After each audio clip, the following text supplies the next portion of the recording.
ঘুরে আসলাম টাঙ্গাইল মধুপুর রাবার বাগান থেকে। হ্যালো গাইস, আসসালামু আলাইকুম, welcome to my another blog. আর আজকের ব্লগটি হয়তো বা আপনারা দেখে বুঝতেই পারছেন এটা কি। এটা হলো একটা রাবার গাছ। ছোটোবেলা থেকে শুনেছি রাবার গাছ থেকে নাকি রাবার তৈরি হয়, কীভাবে তৈরি হয় আর গাছটাই বা কেমন, সেটাই দেখার জন্য মূলত আজকে রাবার বাগানে আসা। তো অনেক দিন থেকেই ভাবছিলাম, তো হঠাৎ আমার মামা আর আমার কাজিনকে বললাম যে চলো যাই, আমরা রাবার বাগানে যাই। তো আমি বলার সাথে সাথে বললো যে ঠিক আছে চল যাই। তো আমরা বাইক নিয়ে বেরিয়ে পড়লাম।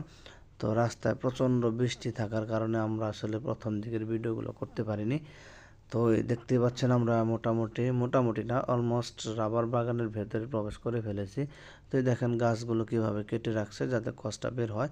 এই কসটা সংগ্রহ করেই পরে এখান থেকে রাবার তৈরি হয়। এখন কীভাবে তৈরি হয় সেটা তো আর আমরা জানি না, বা সেটা দেখার সৌভাগ্য হয় নাই তখন।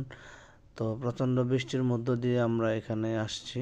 এই যে দেখেন, এই যে একটা গাছ, মানে এভাবে সারিবদ্ধভাবে প্রত্যেকটি গাছই কেটে রাখা হয়েছে। তো আপনারা যে আশেপাশে দেখতেছেন যত গাছ সবই হলো রাবার গাছ।